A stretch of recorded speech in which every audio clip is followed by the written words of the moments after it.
नमस्कार दोस्तों, आप सभी का स्वागत है आपके प्यारे यूट्यूब चैनल नानोल जॉब सिटी पे। तो आइए हम स्टार्ट करते हैं अब जो हमारी सीरीज़ चल रही थी उसको आगे बढ़ाते हुए। और 6वीं क्लास है ये इस सीरीज़ की। तो हम अब जो हरियाणा का जो ड्रेन सिस्टम है वो कवर करने वाले हैं। तो आइए यमुना नदी से स्टार्ट करते हैं। यमुना नदी ऋग्वेद कालीन नदी है ये। क्या ऋग्वेद कालीन नदी है। ऋग्वेद में यमुना का 3 बार वर्णन हुआ है। कितनी बार? 3 बार। सूर्य की पुत्री और यम की बहन के नाम से इस नदी को भी जाना जाता है। और अन्य नाम इसको कालिंदी नदी कहते हैं क्योंकि कालिंद पर्वत से इसका उद्गम हुआ है। उद्गम की बात करें तो मध्य या फिर लघु हिमालय से उत्तराखंड राज्य के गढ़वाल क्षेत्र से निकलती है। और यमुनोत्री नाम के ग्लेशियर या फिर कालिंद पर्वत और चंपासर ग्लेशियर से इसका उद्गम माना गया है। और अगर ये सब ना आए तो एक आएगा ऑप्शन में बंदरपूछ की ढाल। बंदरपूछ की ढाल से कौन सी नदी निकलती है? तो वो निकलती है यमुना नदी। और लगभग 6330 मीटर की ऊंचाई से ये नदी का उद्गम माना जाता है। ये इसका मैपिंग दे रखा है आप सभी के सामने कि बंदरपूछ ढाल से निकलती है या फिर चंपासर ग्लेशियर से निकलती है। और कलेसर जंगल से हरियाणा में प्रवेश करती है यमुना नदी, या फिर ताजेवाला गांव। कलेसर जंगल या फिर ताजेवाला गांव ऑप्शन में एक इनमें से एक देगा। फिर आगे जाके यमुनानगर से आगे आके ये नदी आ जाती है करनाल में, फिर पानीपत में, फिर सोनीपत में, और फिर आगे दिल्ली में प्रवेश कर जाए। दिल्ली से निकल के फरीदाबाद से पलवल का एक लास्ट गांव पड़ता है हसनपुर। और फिर उसके बाद अलीगढ़ के अंदर प्रवेश कर जाती है नदी। और फिर आगे जाके प्रयागराज में गंगा नदी से मिल जाती है क्योंकि गंगा की सबसे बड़ी सहायक नदी कौन सी है? यमुना नदी है। आगे चलते हैं। हरियाणा में प्रवेश ताजेवाला के उत्तर में स्थित कलेसर जंगल में करती है। यमुना नदी करनाल, पानीपत, सोनीपत, फरीदाबाद, पलवल 6 जिलों से होकर बहती है। हरियाणा में सबसे बाहर हसनपुर गांव पलवल यूपी के अलीगढ़ जिले में प्रवेश करती है। हरियाणा की एकमात्र बारहमासी नदी सदा नीरा और चिरस्थायी नदी, मतलब चिरस्थायी इसको बोलते हैं जिसका पानी कभी भी समाप्त नहीं होता, बारहमासी बहता रहता है। सबसे मुख्य महत्वपूर्ण नदी है ये। इसकी कुल लंबाई की बात करें तो 1376 किलोमीटर इसकी लंबाई है। और हरियाणा में लगभग 320 किलोमीटर, जो हरियाणा और यूपी का बॉर्डर बनाती है लगभग। यमुना नदी हरियाणा की पूर्वी सीमा पर बहती है। हरियाणा व उत्तर प्रदेश के बीच 320 किलोमीटर की सीमा बनाती है। अब ये यमुनानगर के अंदर ताजेवाला जो बांध है वो है। इसकी लोकेशन ये आप सभी को दिख रही होगी, यहाँ पे ताजेवाला बैराज है।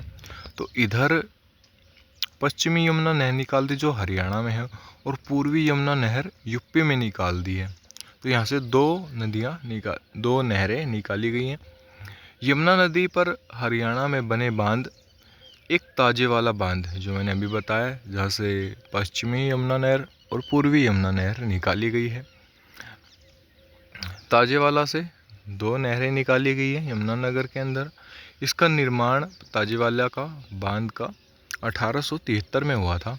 1970 में बंसीलाल के समय इसे बदलने की योजना बनाई गई थी। फिर इसके आगे हथनी कुंड बैराज बनाया गया। हथनी कुंड बैराज यमुनानगर के अंदर ताजेवाला बांध की जगह उपयोग करने के लिए बनाने की योजना 1994 में सीएम भजनलाल के समय। और जो हथनी कुंड बैराज है ना, इसको मछुआरों का स्वर्ग भी कहा जाता है क्योंकि यहाँ पे मछली पालन वगैरह ज़्यादा होता है, इस वजह से। निर्माण कार्य शुरू हुआ हथनी कुंड का वर्ष 1996 में।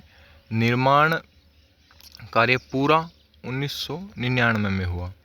पहली बार पानी छोड़ा गया 2002 में। हरियाणा सिंचाई विभाग के अधीन आता है ये बांध। अब आगे चले। पथराला बैराज, ये भी यमुना नदी पर है। चेक जो यमुना नदी की सहायक नदी है ना, सोम्ब नदी, उस पर है, पर वो यमुना नदी पर बोल देते हैं। तो सोम्ब नदी पर ये बांध है और 1875-76 में बांध बना था। और जो सोम्ब नदी है वो यमुना की सहायक नदी है। क्या है? यमुना की सहायक नदी है। आगे चलते हैं अब। नोट याद रखना आप, यमुना नदी, यमुना व यमुना की सहायक नदियों पर बनाए जाने वाले बांध। अब देखना, लकीर लकीर लकीर जो बांध है ना, वो किसाऊ नदी पर, किसाऊ बांध, टोंस नदी पर, क्या? टोंस नदी पर लकीर बांध, लकीर से लखवार। ये ट्रिक है, ए लकीर,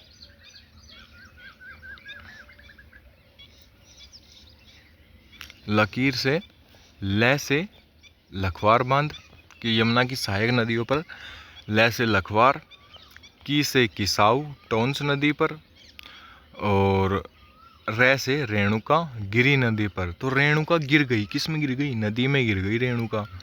लकीर, लकीर खींच दी। लाखों में लोग यमुना के पानी पीते हैं, लाखों में। लखवार, लखवार ऐसे याद रखते हैं। किसाऊ, टोंस, किसने टॉस जीती है? किसने टोंस जीती है? किसाऊ, किसाऊ। ऐसे आप ट्रिक बना के याद कर सकते हैं। पानी का उपयोग हेतु 6 राज्यों के बीच समझौता हुआ है। जो अपने आसपास के राज्य हैं ये आप आराम से याद रख सकते हो। हरियाणा, उत्तराखंड, नई दिल्ली, उत्तर प्रदेश, हिमाचल। और जो राज्य इसमें ज़्यादा पैसा इन्वेस्ट करेगा वो उतना ही ज़्यादा इस पानी का इस्तेमाल कर सकता है। और हरियाणा ने सबसे ज़्यादा इसके अंदर पैसा इन्वेस्ट किया है। अब आगे चलते हैं। हरियाणा में यमुना की सहायक नदियाँ, तो पथराला नदी, बूढ़ी गंगा नदी, थापना नदी, सोम्ब नदी और साहिबी नदी और मस्करा नदी। तो थापना नदी को नीली नदी कहा जाता है। क्यों कहा जाता है? इसका कारण है सबसे स्वच्छ जल, इसके अंदर सबसे स्वच्छ जल पाया जाता है, मतलब साफ पाया जाता है, इसलिए इसको नीली नदी कहते हैं। अब आगे चलें। घग्गर हकरा नदी शिवालिक श्रेणी से शिवालिक श्रेणी से निकलने वाली सबसे मुख्य, लंबी और महत्वपूर्ण मौसमी नदी है ये। हरियाणा की सबसे लंबी मौसमी नदी के बारे में पूछे ना तो घग्गर हकरा टिक कर देना आंख बंद करके। हिमाचल प्रदेश के सोलन जिले से डागसाई क्षेत्र यानी पहाड़ी से 1927 मीटर की ऊंचाई से निकलती है। हरियाणा में सबसे पहले प्रवेश कहाँ पर करती है? कालका पंचकुला के अंदर प्रवेश करती है। अब ये कहाँ कहाँ बहती है मैपिंग के थ्रू हम समझेंगे। तो ये डागसाई से 1927 मीटर की ऊंचाई से निकलती है हिमाचल प्रदेश से।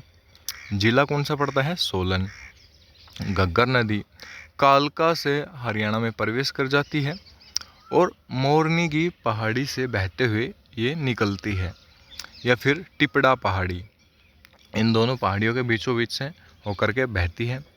अब ये आगे आके पंचकुला से सीधा अम्बाला आ जाती है। अम्बाला आने के बाद ये फिर कैथल में आती है। कैथल से फिर ये पंजाब चली जाती है। कहाँ पे? पंजाब चली जाती है। पंजाब से आगे आके फिर ये वापस फतेहाबाद में आ जाती है। फतेहाबाद से फिर ये सिरसा होते हुए, और यहाँ पे जो सिरसा में इस पे एक बांध बना हुआ है, ओट्टू बांध, जिसे 1896 में बनाया गया था। और फिर ये आगे हनुमानगढ़ ज़िले के अंदर चली जाती है, जहाँ पे हनुमानगढ़ के अंदर इसमें तलवाड़ा झील बनी हुई है। और फिर ये नदी पहले के ज़माने में ये बहती बहती मतलब पाकिस्तान के अंदर चली जाती थी और फिर अरब सागर के अंदर अपना जल गिराती थी, परंतु आज के ज़माने में ये लुप्त हो चुकी है। और पहले इसे हकड़ा नदी के नाम से जाना जाता था, या फिर नारा नदी के नाम से जाना जाता था पाकिस्तान के अंदर। तो आगे चलते हैं अब।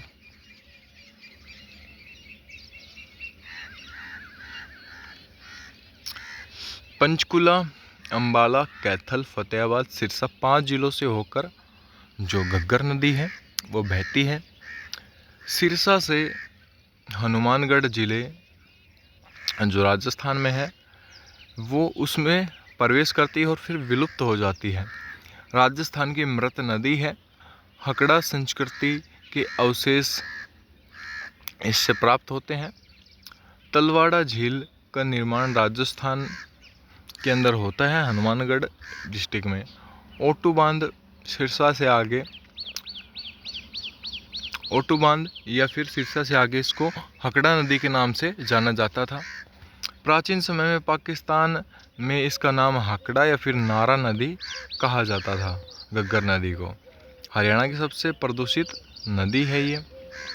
हरियाणा की दूसरी सबसे लंबी नदी और सबसे लंबी मौसमी नदी है। याद रखना कि सबसे लंबी सेकंड और सबसे लंबी मौसमी नदी है ये। हरियाणा में लंबाई 241 किलोमीटर है और यमुना की थी 320। ओटू बांध या फिर वीरराज बांध या फिर धनुर झील, इसको तीनों को एक ही नाम से जाना जाता है, जो रानिया सिरसा के अंदर बना हुआ है। 1896 में बना था ये, और इसे देखने के लिए लोग आते हैं। तो वहाँ पे एक पर्यटन स्थल बना दिए गए। 2002 में चौधरी देवीलाल पर्यटक परिसर की स्थापना कर दी गई। अब आगे चलते हैं। शिवालिक क्षेत्र में घग्गर नदी पर बनाए जाने वाले बांध, छामला या फिर चमाला बांध या फिर दंगराना बांध या फिर डांगराना बांध या फिर दीवानवाला, ये 3 बांध बनाए गए हैं इस पे। और घग्गर की या फिर हकरा की सहायक नदियों के बारे में और जान लेते हैं। तो शिवालिक क्षेत्र में घग्गर नदी पर बनाए जाने वाले बांध तो हमने पढ़ ही लिए, और इसकी सहायक नदियाँ कौन कौन सी हैं? तो सहायक नदियाँ हैं मारकंडा, टांगरी नदी, कौशल्या नदी, झांझर नदी, चेतांग नदी जो विलुप्त हो चुकी है, और सरस्वती नदी वो भी विलुप्त हो चुकी है, जिसकी खुदाई हुई थी कहाँ से? मुगलवाला गांव से। मुगलवाला जो यमुनानगर के अंदर पड़ता है। कहाँ पे? YN यमुनानगर के अंदर पड़ता है। अब आगे मारकंडा नदी के बारे में जान लेते हैं, जिसे अरुणा नदी के नाम से भी जाना जाता है वही। अब इसका उद्गम कहाँ से होता है? इसका उद्गम होता है शिवालिक श्रेणी से, जो हिमाचल प्रदेश के सिरमौर या फिर धरतीधर श्रेणी से निकलती है, या फिर नाहन क्षेत्र और फिर कटासन मंदिर के पास से होते हुए बहती है। हरियाणा में सबसे पहले प्रवेश करती है काला अम्ब गांव, जहां अम्बाला डिस्ट्रिक्ट है। जहां मतलब काला अम्ब इसको इसलिए बोलते हैं क्योंकि मराठों और अहमद साहब दाली के बीच लड़ाई हुई थी ना, तो बताते हैं इतना खून बहा था कि जो वो आम का पेड़ था ना, वो काला पड़ गया था खून से, तो इसलिए उसको बोलते हैं काला अम्ब गांव। तो आपको पता लग गया होगा। अधिकतर जो जल है पेहवा के निकट अरुणाई गांव की सोनिसा झील में गिरा देती है। कौन? कलर चेंज कर लेते हैं। कौन सी नदी? मारकंडा नदी। कौन सी नदी? मारकंडा नदी। शाहबाद कुरुक्षेत्र में इसी नदी के किनारे स्थित, मतलब शाहबाद जो कुरुक्षेत्र है वो इसी नदी के किनारे स्थित है। और बात करें जो कुरुक्षेत्र के अंदर जो बाढ़ आने का, मतलब शाहबाद वाले एरिया में बाढ़ आने का जो मुख्य कारण है वो है मारकंडा नदी। घग्गर की सबसे महत्वपूर्ण सहायक नदी है ये। कुल लंबाई इसकी 120 किलोमीटर है। वह हरियाणा में लंबाई 90 किलोमीटर है, क्योंकि बाकी की ये हिमाचल प्रदेश से निकल के आती है ना, तो वहाँ पे इसकी लंबाई नहीं जोड़ी गई है इसमें, इसलिए कहा गया है कि मतलब हरियाणा के अंदर 90 इसकी लंबाई है। तो अब बात करें नाहन क्षेत्र से निकल के आती है, मैपिंग के थ्रू समझे तो, और नाहन क्षेत्र या फिर कटासन मंदिर ऑप्शन में देंगे। सिरमौर की पहाड़ी से इसका उद्गम होता है हिमाचल प्रदेश, मारकंडा नदी का। अब ये यहाँ से निकल के आती है और हरियाणा के पंचकुला में प्रवेश करती है। कहाँ से? कालका से या फिर काला अम्ब क्षेत्र से प्रवेश करती है, काला अम्ब गांव से, और फिर शाहबाद या फिर अरुणाई गांव में इसका एंड हो जाता है। कहाँ पे? सोनिसा झील में। किसमें? सोनिसा झील में।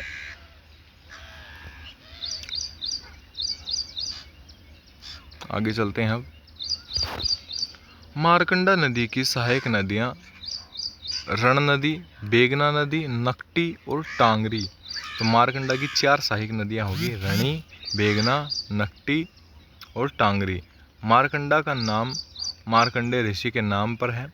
मारकंडा का जो प्राचीन नाम है वो अरुणा नदी है। जल बेहरा बैराज कुरुक्षेत्र में मारकंडा नदी पर स्थित है। अंबाला व कुरुक्षेत्र में बाढ़ का जो मुख्य कारण है ना, वो है मारकंडा नदी। वो क्या है? मारकंडा नदी। टांगरी की या टांगरी या फिर डांगरी बोलते हैं, इसका उद्गम है मोरनी की पहाड़ी पंचकुला से। और दक्षिण में छज्जू माजरा तक बहते हुए मूलाना यानी अंबाड़ा के समीप मारकंडा नदी में मिल जाती है। कौन? टांगरी नदी। हरियाणा में लंबाई इसकी 70 किलोमीटर है।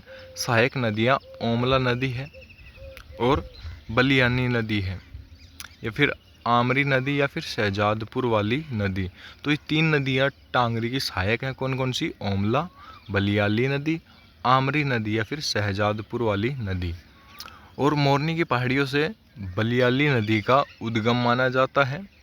अब बात करें सहायक नदियाँ, यमुनानगर से उद्गम माना गया है किसका? आमरी नदी का। आगे चलते हैं।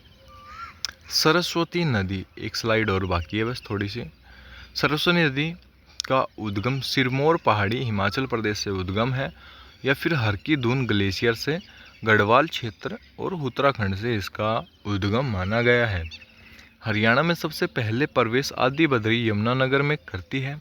ये मैपिंग के थ्रू आप देख सकते हो ना कि ये यहाँ से निकलती है, हरकी दून ग्लेशियर से, गढ़वाल क्षेत्र से, यूके से, और फिर हरियाणा के यमुनानगर के अंदर आदि बद्री से प्रवेश करती है, और फिर ये ऐसे होती हुई अंबाड़ा से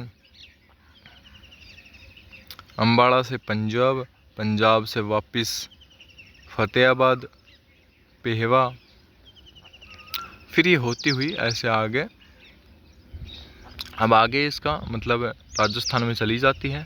तो आइए इसका अच्छे तरीके से पढ़ते हैं फिर इसको। हरियाणा से बाहर ये पेहवा कुरुक्षेत्र से बाहर निकल जाती है, फिर वापस पेहवा में प्रवेश कर जाती है। मतलब हरियाणा से बाहर कहाँ निकलती है? पेहवा में। जैसे ये कुरुक्षेत्र में आई, इससे यमुनानगर से कुरुक्षेत्र में आ जाती है, कुरुक्षेत्र से फिर बाहर निकल जाती है पंजाब में, और फिर वापस फतेहाबाद में आ जाती है। कहाँ पे? वापस फतेहाबाद में आ जाती है। टांगरी व मारकंडा नदी का पानी सोनीसा झील से उठाकर पंजाब के सतराना गांव में घग्गर नदी में गिराती थी। कौन? सरस्वती नदी। वर्तमान में बहने वाली घग्गर नदी को सरस्वती नदी का स्वरूप माना गया है। ऋग्वेद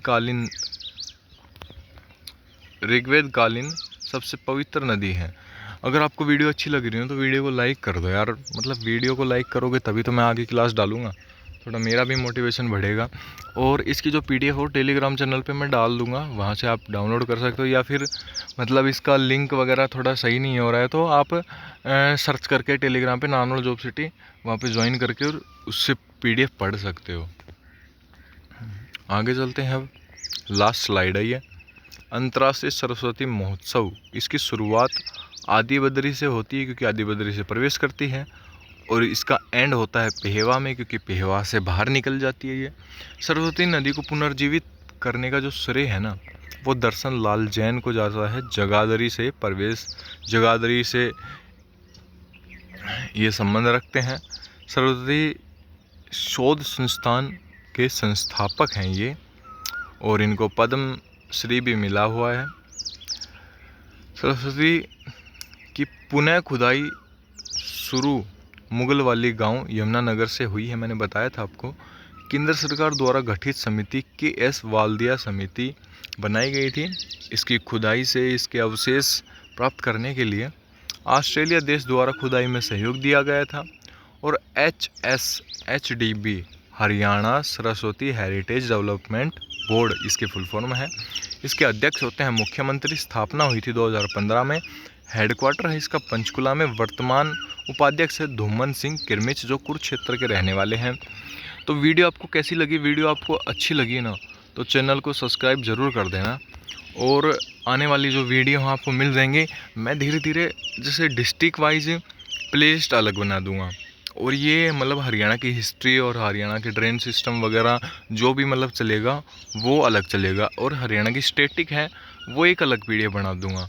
तो ऐसे आप फटाफट कवर कर सकते हो। और लगता है मतलब 30 दिन के अंदर जब तक फिजिकल चलेंगे ना, आपको हरियाणा पुलिस में भी इसका सहयोग मिल जाएगा, ग्रुप डी के एग्ज़ाम में भी। और 1 महीने के अंदर इतनी अच्छे से हरियाणा जी के कवर हो जाएगी कि मतलब आपका एक सिंगल नंबर भी नहीं कटेगा, और आप फटाफट रिवीजन कर सकते हो। इतनी छोटी छोटी क्लासें हैं ये कि दिन में 4-4 5-5 क्लासें ले सकते हो, या फिर आप आराम से कहीं भी बैठे हो तो भी 10 मिनट के अंदर फ्री होकर क्लास ले सकते हो। तो मिलते हैं नेक्स्ट वीडियो में, तब तक के लिए धन्यवाद, और वीडियो को लाइक करना मत भूलिए।